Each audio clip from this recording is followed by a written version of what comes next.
Buyer से, seller से, logistic वाले हैं, कच्चे काजू वाले, हर तरीके से सब अपनी ऑल इंडिया एसोसिएशन जो फॉर्म हुआ है, हम देख रहे हैं वो काफी अच्छा काम होता है। मॉइस्चर किसी भी काजू की कोई तेजी भी मंदी, आयात निर्यात की जानकारी, उद्योग व्यापार संबंधी एक्सपो प्रदर्शनी की हर खबर से रखे आगाह। देखते रहें।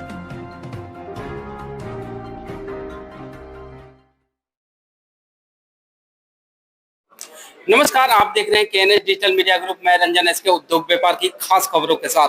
दोस्तों, अभी मैं मौजूद हूँ चेन्नई महाबलीपुरम में, जहां आइका का दूसरा कन्वेंशन आज जो है तीसरा दिन है दोस्तों। और हमारे साथ हैं काजू इंडस्ट्री के एक जाने माने चेहरे मेवा मित्रा से विनय मालपानी जी। आइए सर से बात करते हैं, क्या बता रहे हैं 3 दिन के इस कन्वेंशन में क्या कुछ निकल करके आया काजू व्यापारियों के लिए। Vinay sir, KNS digital media में आपका स्वागत है। Thank you so much Ranjan ji. क्या रहा ये तीनों दिनों का जो सफर है, किस तरह का रहा सर, और काजू इंडस्ट्री पर क्या कुछ दिख रहा है आने वाले टाइम में? देखिए रंजन जी, पहली बात तो ऐसा जो कुछ भी कन्वेंशन होता है वो बहुत बढ़िया होता है इंडस्ट्री के लिए, क्योंकि हर तरीके के जो चैनल पार्टनर्स होते हैं वो एक साथ आते हैं।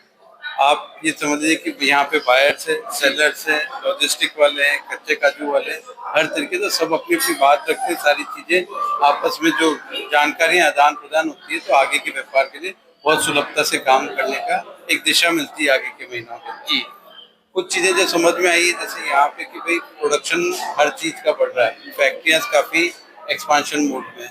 हर एक का मत है कि मार्केटिंग बढ़ाई जाए, काजू बढ़ाएंगे तो फिर डेफिनेटली एज ए सेगमेंट काजू काफी ग्रो होगा। तीसरी चीज, आने वाले जो सीजन में है, हर कोई ऑप्टिमिस्टिक है काफी कि ना व्यापार बहुत अच्छा निकलना चाहिए। काजू की जो ये रेट चल रही है, ये लोगों के दिमाग में ये चीज सेट हो चुकी है कि रेटों में आता है, और इसकी ओवरऑल जो है खपत हर सेगमेंट में हम बढ़ती हुई देख रहे हैं। गिफ्टिंग हो गई, चाहे आप मिठाई देख लीजिए, या वैसे रोजमर्रा में खाने की चीजें, ये और ऐसे कन्वेंशन को होते रहना चाहिए। सर, बहुत सारे एक्सपर्ट आए, लेकिन जिस तरह से एक चीज की कमी दिखी कि अदर कंट्री से जब हम कोई भी ड्राई फ्रूट्स मंगाते हैं तो उसकी ब्रांडिंग जो है इंडिया में बड़े पैमाने पर होती है, लेकिन इंडिया का जो प्रोडक्ट है, काजू है या रेजिन है, इन चीजों को जो है, क्या काजू व्यापारी या पूरे ड्राई फ्रूट्स के व्यापारी संगठित नहीं है, या गवर्नमेंट से कोई सपोर्ट नहीं मिल रहा है कि बाहर के देशों में इसको हम ब्रांडिंग करें या बड़े पैमाने पर लेकर के जाएं? देखिए, आपको मैं पहली बात बताऊँ,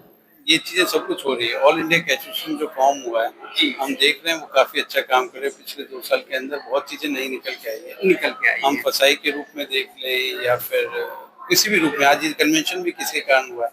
एक पूरे भारत की एक बॉडी बनी है, तो ये जो बॉडी जो बनी हुई है हर चीज में काम कर रही है, ब्रांडिंग में भी काम कर रही है, मार्केटिंग में भी काम कर रही है। ये सब शुरुआत हो चुकी है। अब क्या है, बच्चा पैदा हुआ, धीरे धीरे बड़ा होगा, तब अपने को जब बड़ा होगा तब दिखेगा सब जगह यहाँ पे ये बच्चा है। तो हमारी शुरुआत है, धीरे धीरे आगे बढ़ करके 101% ये बहुत अच्छे रूप में होगा। ब्रांडिंग में भी, मार्केटिंग में भी काजू को अपनी विशिष्ट पहचान जो मिल रही है वो भी मिलेगी। इसमें कोई दो मत नहीं है। आप और मैं जब अगले साल फिर से मिलेंगे तो हम देखेंगे कि कितना बदलाव आया है। बात सही है सर। चलते चलते अंतिम सवाल आपसे ये मैं जानना चाहूंगा कि आगे फेस्टिवल है, त्योहारों का सीजन जो है शुरू हो गया है, और खास करके काजू में क्या जच रहा है? आप काजू के बहुत जाने माने तो चेहरा हैं ही, लेकिन काजू टुकड़ा हो या सबूत हो, तो क्या लग रहा है इस बार दीपावली पर जो है काजू की पैकिंग ज्यादा बढ़ेगी या ठीक है? नहीं, देखिए, मैं बहुत ऑप्टिमिस्टिक हूँ सेल के लिए। काजू की सेल इस वक्त भयंकर जबरदस्त रहने वाली है, इसमें कोई भी शक व शुबा नहीं है। रही भाव की बात, जिसको आप जानना चाहते हैं, तो भाव एक मुझे नहीं लगता कि बहुत ज्यादा हम तेजी देखने को दे रहे हैं, और किसी भी बाजार के लिए भी एक जो समांतर एक स्टेबल प्राइस होता है, उसमें व्यापार ज्यादा खुल करके निकलता है, ना कि तेजी होने। ये साल हम एक अप्रत्याशित सेल की तरफ बढ़ते हुए जा रहे हैं, क्योंकि हर तबका का, हर रीजन का एक काजू को एक्सेप्टेंस बहुत मिल चुकी है, इसकी कतली के रूप में हो, चाहे गिफ्टिंग के रूप में या नॉर्मल खाने के रूप में। और नया जो सेगमेंट आजकल आ रहा है हेल्थ फूड्स, उसमें भी काजू का बहुत यूज हो रहा है, चाहे वो किसी भी चॉकलेट में हो या कोई भी। सेल जबरदस्त रहेगी, प्राइस लगभग 10, 15, 20 रुपए प्लस और माइनस रह सकते हैं। बहुत ज्यादा लंबी तेजी और मंदी नहीं देख रहे। एक सवाल, काजू का एज क्या है सर? अगर हम प्रोसेस के बाद अगर काजू को हम रखते हैं तो कितने दिनों तक और किस तरह के कंडीशन में मुझे रखना चाहिए एज ए कंज्यूमर? देखिए, इसका एज ऐसे नहीं बता सकते आप। अगर हर जगह का ना क्लाइमेटिक कंडीशन अलग होती है, जैसे राजस्थान एक ड्राई स्टेट है, अब यही कुछ समुद्र वाले इलाके में जाएंगे तो मॉइस्चर है। खाने पीने का सबसे बड़ा दुश्मन होता है मॉइस्चर, ह्यूमिडिटी। किसी भी काजू नहीं, कोई भी पदार्थ आप खाने का लेंगे, अगर वो मॉइस्चर उसमें लग गया तो बहुत जल्दी हमको कीड़े ये सब करते देखें।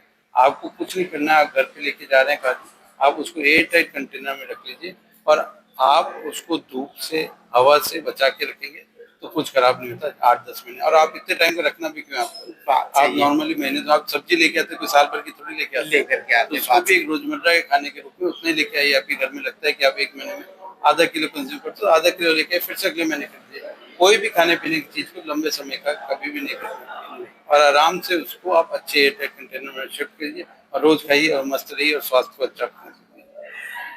सर KNS डिजिटल मीडिया से बात करने के लिए और कैसे ऊपर जानकारी देने के लिए आपका बहुत बहुत धन्यवाद। बहुत बहुत थैंक यू, बहुत बहुत।